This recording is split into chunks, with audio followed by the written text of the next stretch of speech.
Hello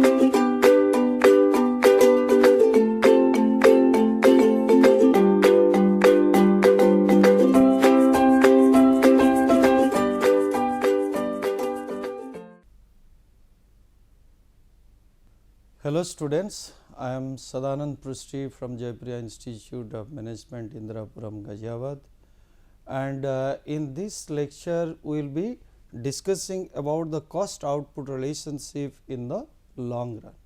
In the previous lecture we have discussed about the various short run cost concepts and why actually as a business manager you need to know about the different cost concepts. So, that already we have discussed that in the previous lecture. In today's lecture, we will be discussing about the cost output relationship in the long run. And in the long run, how we will be discussing what is long run. In the long run itself, not a single factor input is fixed.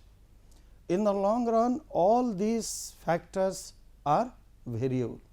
If a business firm, you want to expand your business, if you want to start a new business, then completely you can set up another plant, you can completely you can occupy or you can purchase another piece of land, you can construct another building, you can purchase another machine. So, that all these fixed costs involved whatever we have discussed in the short run, but here itself there is no concept of the fixed cost. All these concepts are the variable cost. That means, they can change of what? They can change with respect to the change in the output. If the output you will be producing or any business manager wants to produce more and more. So, you can do that by varying both the fixed components, that means the fixed assets, as well as you can also vary all these variable factors, that is your raw material, your labor, that can be, or advertisement cost, all these can be changing, can be varied. So, now this long run total cost curve is derived from the expansion path.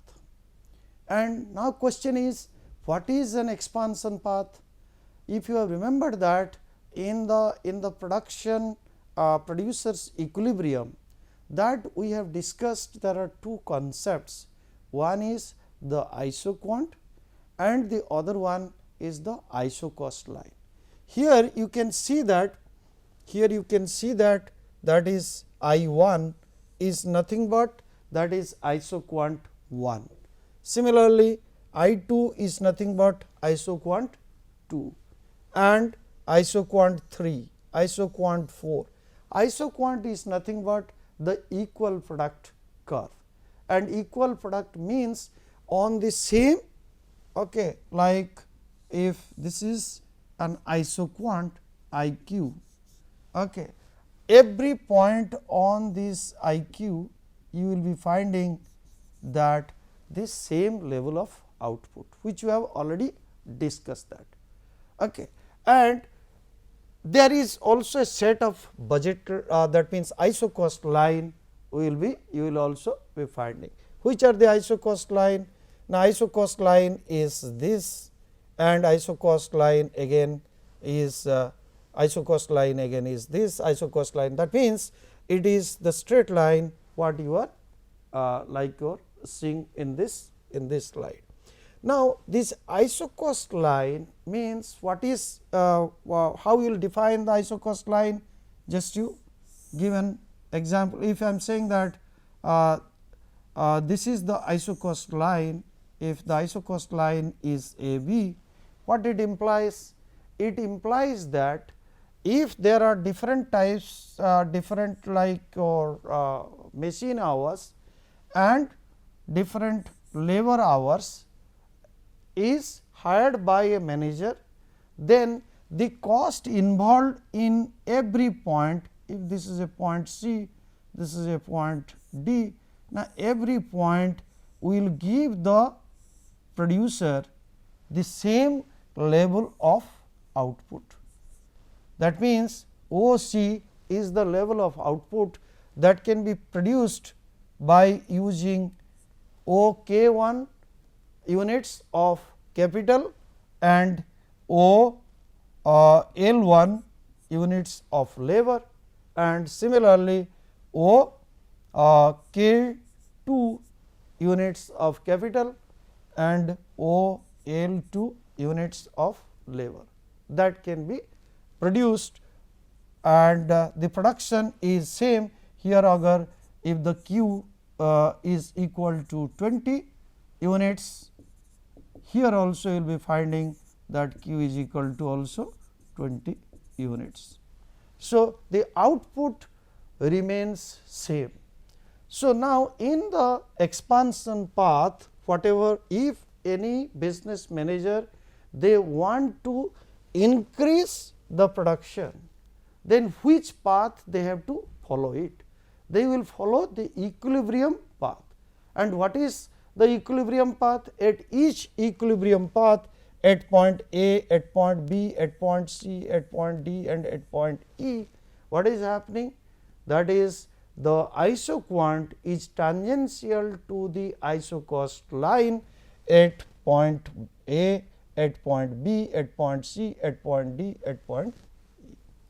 So, that is why if the producer wants to expand its production, then they have to choose this path. This is called as expansion path, okay, if it wants to expand the business. That means, the production level, if it will go on increasing, then this path it will choose. And what it is implying in this path? Now, each point at point A, at point B, at point C, at point D and at point E, it is called as the least cost combination. That means, the producer is producing the output, okay, at least cost. Least cost means, that means with minimum cost they are producing the maximum output. And this expansion path is nothing but the long run total cost curve. That is nothing but the long run total cost curve. And the long run total cost curve, what is? At this point, if you will be finding it is increasing, okay, but increasing at which rate? Increasing at a decreasing rate. Why? Initially, you will be finding that because of the efficiency of the machine, because of the efficiency of this labor, and the cost is becoming cost will increase, total cost is increasing, no doubt at all, but the long run average cost, which we will be discussing afterwards, you will find that long run average cost is declining. And that is what reason?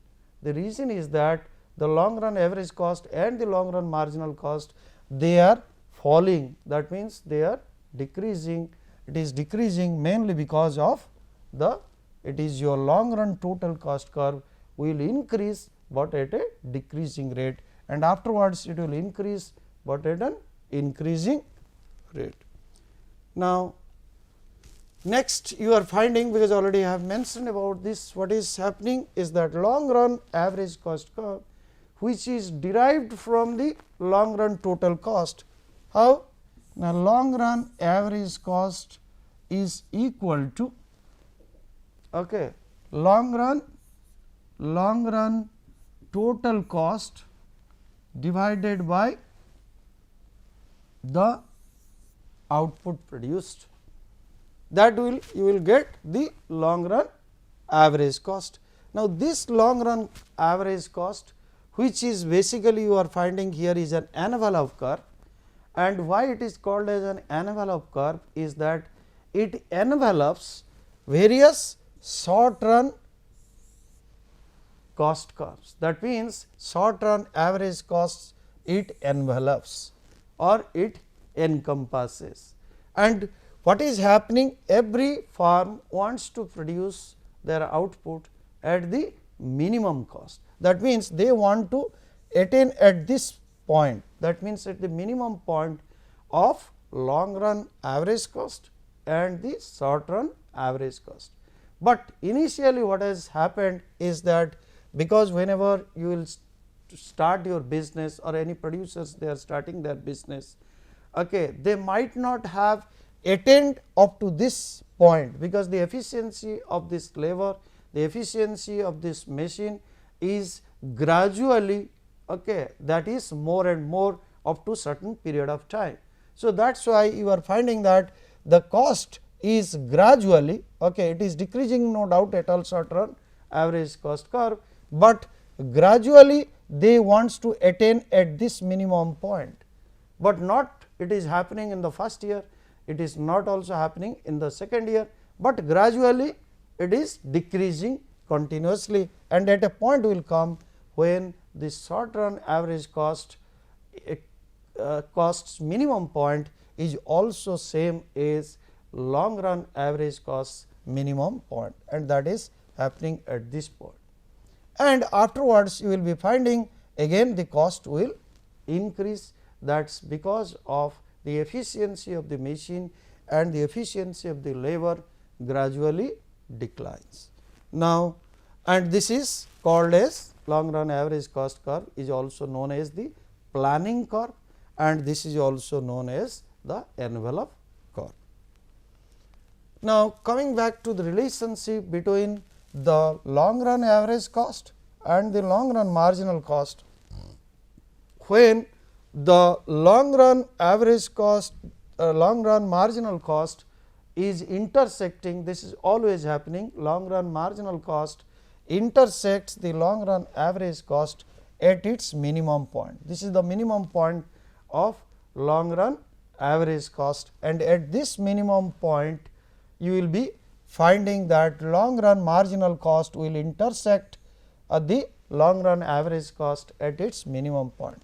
But before that what is happening is that when long run average cost curve is decreasing, that time your long run marginal cost curve is also declining, but long run marginal cost curve is lying below the long run average cost curve.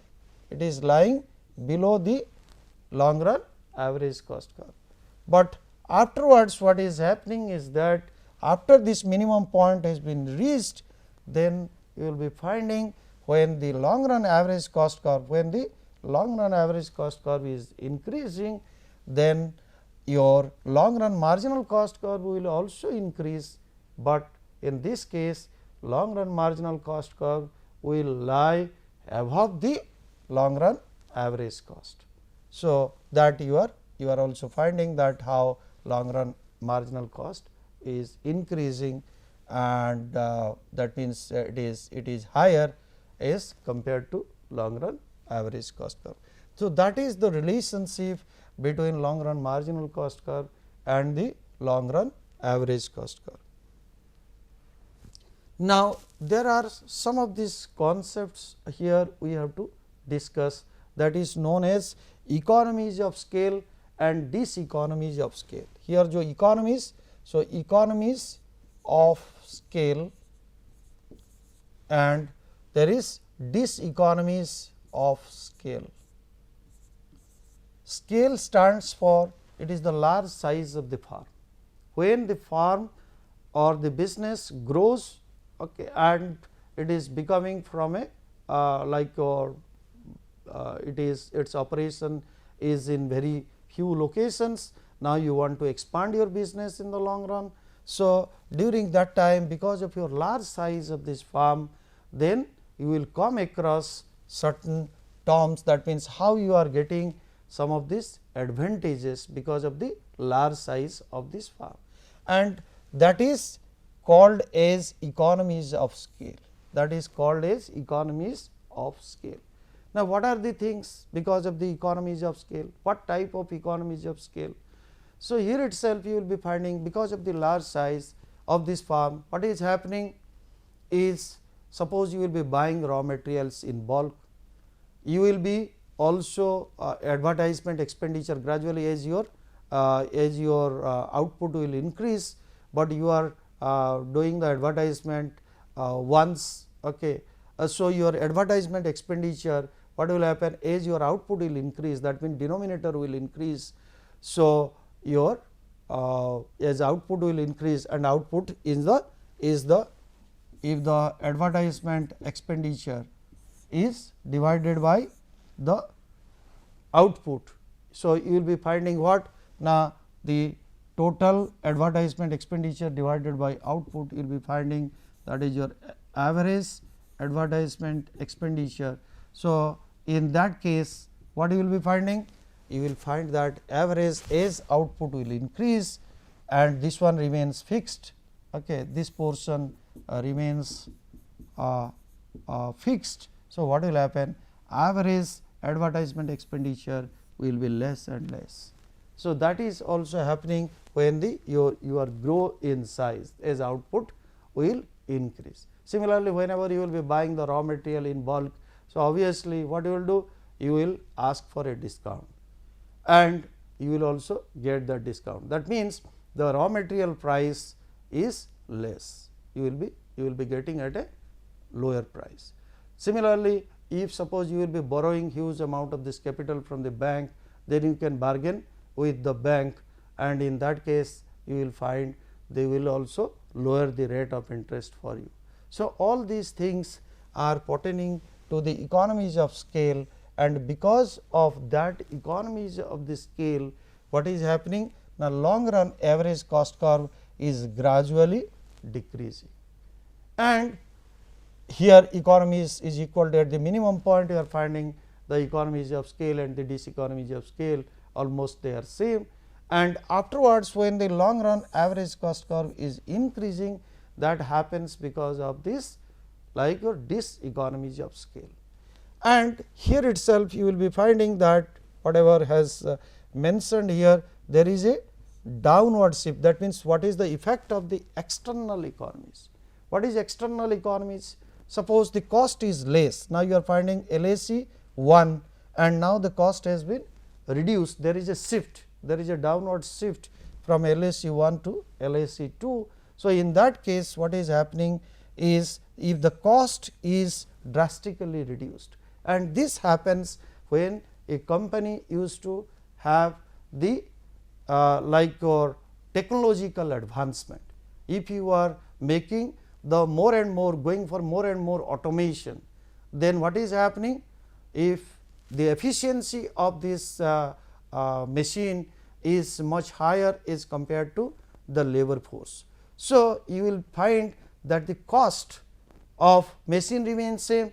Now, whenever machine produces more and more, then what is happening to this average cost?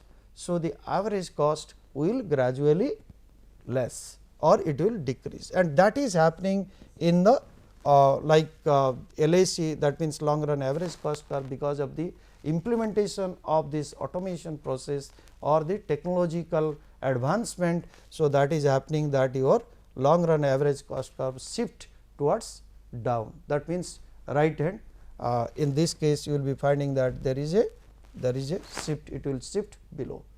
Okay. And that's happening because of this. And exactly the same thing what has been mentioned here is the internal economies of scale, that means which arise from because of the increase in the plant size, and the external economies of scale already I have mentioned that it is because of the technological advancement. Sometimes also you will be finding that if the government has given some tax rebates, so for any raw material, suppose they are getting at a very cheaper price. So, obviously, that itself is also outside and nobody expected that, and suddenly you are getting some subsidy or you are getting some tax like your concession. So, that also will be leading to the decrease, or there is a shift, a downward shift of this LAC curve we find it. And there are two types of these like your economies of scale which is happening. One is called as real economies of scale, and the other one is known as the pecuniary economies of scale. What is the difference between these two? Now, real economies of scale is always targeting what the reduction in the quantity, that means the physical quantity.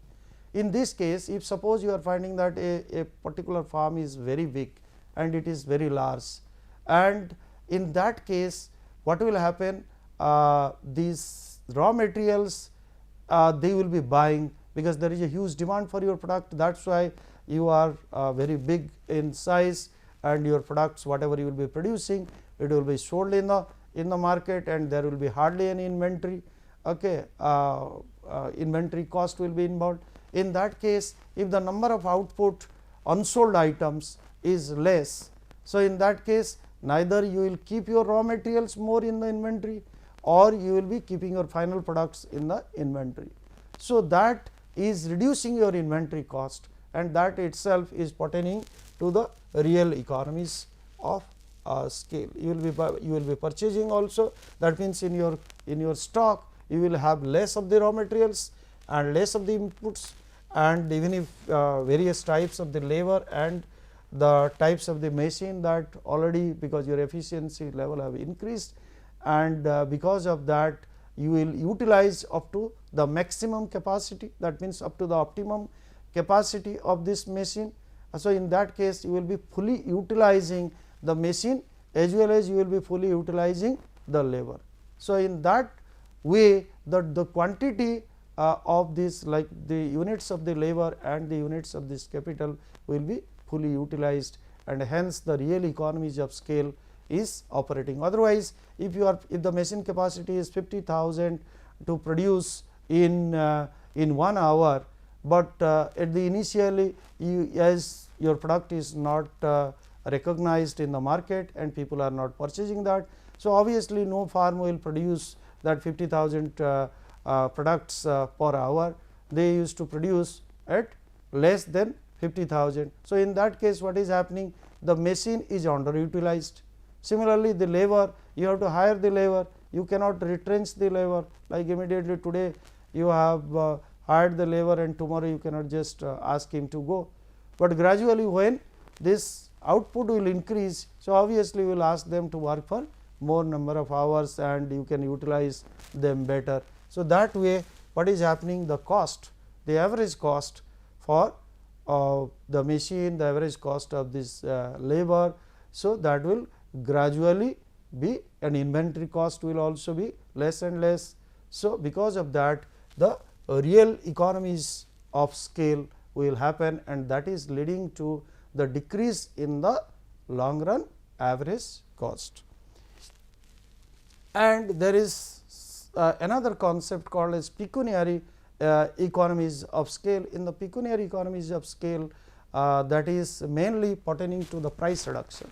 Already I have mentioned that the raw material price, whenever you will be buying in bulk or in more quantity, so obviously you will be getting that at a cheaper price or at a discounted price. Similarly, you will be getting the loan at a much by paying less rate of interest. So, that way you can reduce your cost, even if your advertisement cost also you have to, that gradually that will be like your average advertisement expenditure, that will be less and less.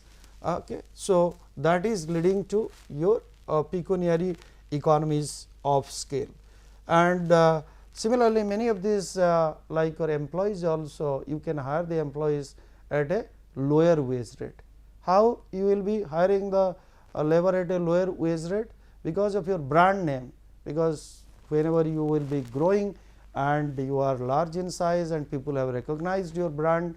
So, what is happening, that because of your reputation, most of these people, they will be joining in your company, or they will be willing to join in your company even at a lower wage rate or the lower salary you will be giving. So, that way you can also reduce the average cost. So, because of that the long run average cost is also reduced.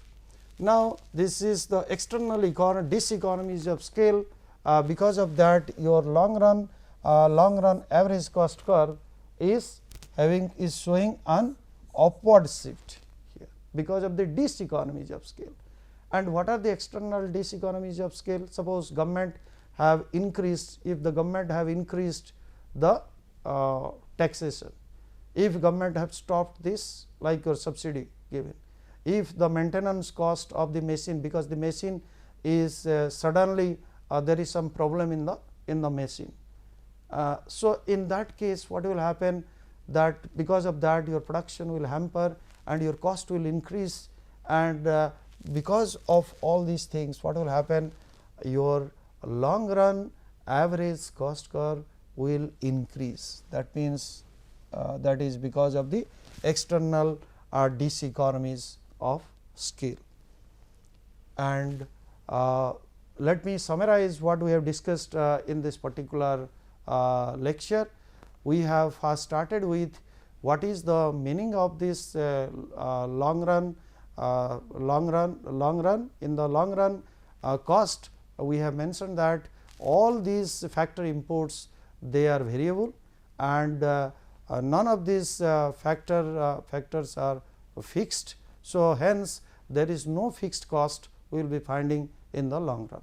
If the business firm wants to expand the business, then that the business firm, they can do that by varying all these fixed factors as well as the variable factors. There is no restriction. In that context, we have discussed about how the long run total cost curve is derived from the expansion path, and expansion path is nothing but the path that is your least cost path in the long run. If a particular firm wants to expand the business, then it is to choose that particular path, and that particular path is the equilibrium path for the producer. And at the equilibrium point, all of us we know that this isoquant is tangential to the isocost line, and at each point, and that itself is a least cost point, and hence the long run total cost curve is all the points in the long run total cost curve are the least cost points. Please underline the word, that is the least cost points. And initially what will happen, the long run total cost will increase, but will increase at an decreasing rate, then afterwards it will increase at an increasing rate. Then we have discussed that how this long run average cost curve is derived from the long run total cost curve, and the shape of this long run average cost is an envelope curve, or it is also known as the planning curve. And why the long run cost curve, because there is a relationship we also discussed about the long run average cost and the long run marginal cost, and that we have mentioned that long run marginal cost is always intersecting the long run average cost curve at its minimum point. And then we have discussed why the long run average cost is showing a downward trend, that means it is decreasing initially. This is mainly because of the economies of scale, and there are two types of the economies of scale. One is the real economies of scale, which is pertaining to the quantity and quantity reduction, and the other one is known as the pecuniary economies of scale, and that is happening because of the price reduction, because the raw materials you can buy in bulk and get the discount, and also your advertisement expenditure will be less and less, and also the loan, the rate of interest you will also get at a lower rate of interest. So, because of that you will be finding there is an decrease in the long run average cost.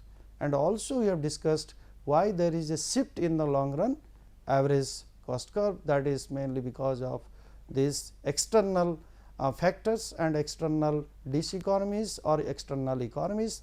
In the external economies, we have mentioned about the technological advancement which is happening, and because of that your long run average cost is shifting down.